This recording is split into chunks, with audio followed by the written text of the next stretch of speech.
तू हमरा भी ना आज के बाद फोन कर ना सकले हा। अब का भइले?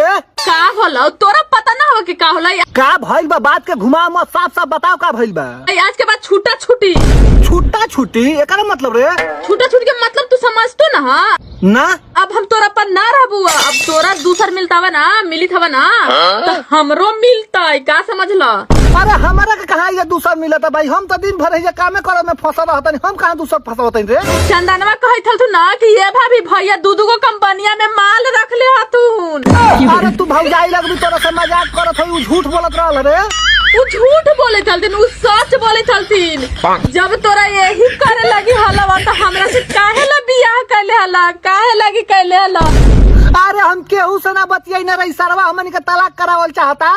हम जाना था कि 3 महीना से पैसा ना दे था थन कोई के चक्कर में पड़ल हथन गे मैया। हे भगवान, तू ऐसा न फलन मेरा रुके हमारे कपड़ा पकाए बनल।